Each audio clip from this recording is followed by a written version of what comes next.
बल्कि दुनिया के कई देशों को वैक्सीनेशन की सुविधा उपलब्ध कराने का काम किया है। माननीय प्रधानमंत्री जी, आपदा को अवसर में बदलने की प्रेरणा भी आपसे मिलती है। कोरोना की आपदा में ही आपने आह्वान किया आत्मनिर्भर भारत। आत्मनिर्भर भारत जैसे आपने आह्वान किया, हमने तत्काल आत्मनिर्भर मध्य प्रदेश की कल्पना की। मैं नीति आयोग को धन्यवाद देना चाहूंगा। नीति आयोग के साथ मिलकर हमने वेबिनार्स के आयोजन किए और हमने देश के विशेषज्ञों के साथ चर्चा करके आत्मनिर्भर मध्य प्रदेश का अपना रोड मैप तैयार किया।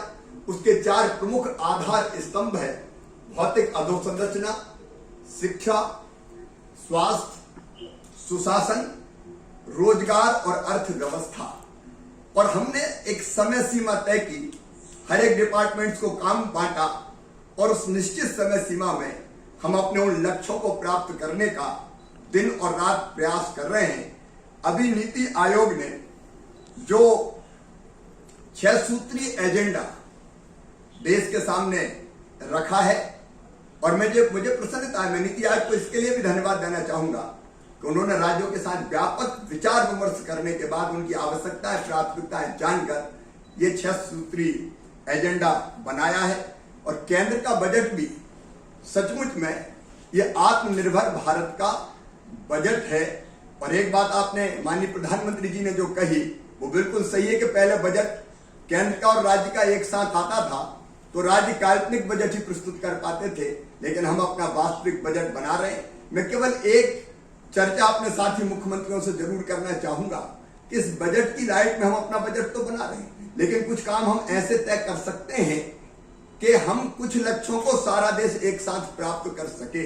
जैसे जल जीवन मिशन के अंतर्गत 11,000 करोड़ रुपए से बजट बढ़कर 50,000 करोड़ रुपए से ज्यादा हो गया और 3 साल के अंदर गांव में भी हर घर में स्वच्छ जल हमको देना है ताकि बीमारी और कुपोषण दोनों ना रहे। लेकिन 50% उसमें योगदान राज्यों का चाहिए। क्या सारे राज्य तय कर सकते हैं कि कम से कम हम इतना अपने बजट में राज्य के प्रावधान करेंगे कि 3 साल के अंदर हम हर घर में शुद्ध पानी देने के लक्ष्य को प्राप्त कर सकें? वैसे जैसा माननीय प्रधानमंत्री जी ने प्राथमिकता तय की है और मैं मानता हूं कि बहुत जरूरी है हर गरीब की अपनी छत को। क्या हर एक राज्य अपने राज्य के बजट में इतना प्रावधान कर सकता है? कई बार हम अपनी प्राथमिकताओं के कारण उतना प्रावधान नहीं करते जितना पैसा केंद्र हमें देता है, हमको स्टेट शेयर मिलाना पड़ता है। ऐसी कुछ प्राथमिकताएं अगर हम तय करें तो कुछ लक्ष्य सारा देश एक साथ प्राप्त कर सकता है। जहां तक नीति आयोग के 6 सूत्रीय एजेंडे का सवाल है, मध्य प्रदेश इस पे तेजी के साथ अमल करने का प्रयास करेगा।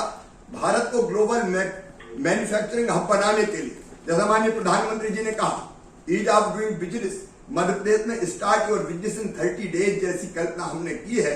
सारे क्लियरेंस हम 30 दिन के अंदर दे दें। 30 दिन में उत्पादन शुरू नहीं हो सकता, लेकिन क्लियरेंस तो हम कम से कम सारे दे सकते हैं। ईज ऑफ डूइंग बिजनेस को सचमुच में हमको धरातल को उतारने का काम करना पड़ेगा।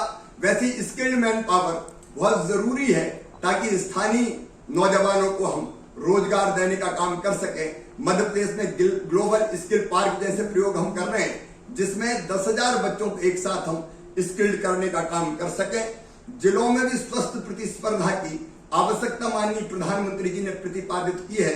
राज्यों के बीच भी प्रतिस्पर्धा हो, लेकिन जिलों की हुनर और खूबियों को देखते हुए मैं तो जब हमने एक जिला एक उत्पाद पर काम प्रारंभ किया तो सचमुच आश्चर्यचकित रह गया। हमारा अमरकंटक, वहां कई वनौषधियां होती है, एक गुलवा कावली होती है जिससे अर्क बनता है, जिससे नेत्रों की ज्योति बहुत अच्छी रहती है और कई तरह के रोग ठीक होते हैं। वो वहां की विशेषता है। हमारे मंदसौर और नीमच का लहसुन, बुरहानपुर का केला, जब इस पर हम काम कर रहे हैं तो मुझे लगा कि सचमुच में कितनी संभावना है इसमें और ऐसे कई उत्पाद हमारे एक्सपोर्ट किए जा सकते हैं। उस दिशा में भी मध्य प्रदेश तेजी से काम कर रहा है। आज सारे देश को सचमुच में खेती के विविधीकरण के बारे में सोचना पड़ेगा। ये तीनों जो कृषि कानून है, मैं सचमुच में इनको बहुत क्रांतिकारी मानता हूं, क्योंकि मध्य प्रदेश में तो एपीएमसी एक्ट हमने केंद्र के एक्ट बनाने के पहले ही हमने एपीएमसी एक्ट में संशोधन कर दिया था। मध्य प्रदेश में हम एमएसपी पे खरीदी भी कर रहे हैं। 1,29,00,000 मीट्रिक टन मध्य प्रदेश में हमने गेहूं खरीदा था। 37 लाख मीट्रिक टन हमने चावल खरीदने का काम किया। मंडियों में खरीद अलग हो रही है, मंडी के बाहर खरीद अलग हो रही है, कहीं कोई समस्या और दिक्कत नहीं आई। सचमुच में किसान की आय दुगना करने का माध्यम है ये तीनों कृषि कानून। लेकिन मैं इतना जरूर कहना चाहता हूं कि कृषि का विविधीकरण मध्य प्रदेश में हमने तय किया। फूलों की खेती, फलों की खेती, औषधि खेती, मधुमक्खी पालन, कृषि वानिकी, मुर्गी पालन, मछली पालन और बाकी वो चीजें जैसा माननीय प्रधानमंत्री जी ने कहा है कि खाद्य तेलों का हमको आयात करना पड़ता है, पहले दालों का आयात ना करना पड़े, इसमें भी मध्य प्रदेश ने महत्वपूर्ण भूमिका का निर्वाह किया था। और अब मैं मध्य प्रदेश के किसानों की तरफ से ये विश्वास दिलाता हूं कि इस साल हम गंभीर प्रयास करेंगे कि खाद्य तेलों का कम से कम आयात करना पड़े। हम अपने उत्पादन को बढ़ाने का इस दिशा में गंभीर प्रयास करेंगे। जैविक खेती, प्राकृतिक खेती, जीरो बजट की खेती, ये भी आज जरूरी है अपने देश के लिए। मध्य प्रदेश में हमारे मंडला, डिंडोरी, शहडोल, अनूपपुर, उमरिया, इनमें जैविक खेती होती है। कोदो और कुटकी की प्रोसेसिंग करके जो कोदो और कुटकी पहले 5-6 रुपए किलो बिक जाता था, हमारी बहनें, माननीय प्रधानमंत्री जी ने एक बंद धान मिल का उदाहरण मन की बात में दिया था। उनने स्व सहायता समूह की बहनों ने धान मिल खरीद के और उसको प्रॉफिट में ला दिया। वैसे कोदो और कुटकी का उत्पादन जो 6-7 रुपया किलो बिकता था वो 50 रुपया किलो बिक रहा है। ऐसी अनेकों चीजें निश्चित तौर पर हम कर सकते हैं। एफपीओज को भी आंदोलन का स्वरूप देना पड़ेगा। भौतिक अधोसंरचना के क्षेत्र में 5 साल में 111 लाख करोड़ की नेशनल इंफ्रा पाइपलाइन योजना स्वागत के योग्य है। पीपीपी मोड में भी मध्य प्रदेश में हम कई काम कर रहे हैं। केवल 2 निवेदन और करके, चूंकि समय की सीमा है, सार्वजनिक संपत्तियों का मॉनिटाइजेशन मुझे लगता है सचमुच बड़ा जरूरी है। केंद्र सरकार की कई जमीनें मध्य प्रदेश में पड़ी है जिनका उपयोग नहीं हो रहा। कई बार जब जमीनें ज्यादा होती थी तो हमने किसी प्रोजेक्ट के लिए ज्यादा जमीन आवंटित कर दी। अब हम सरकार की भूमि और भवन जैसी संपत्तियां जो वास्तव में बहुमूल्य है, ऐसी संपत्तियों में से जो अनुपयोगी है उनका मोनिटाइज करके विकास कार्यों में उनका उपयोग किया जा सकता है। उनका तार्किक और वैज्ञानिक उपयोग होना चाहिए। वैसे ही मध्य प्रदेश में 30 लाख हेक्टेयर में बिगड़े वन हैं, वहां कोई वृक्ष नहीं है।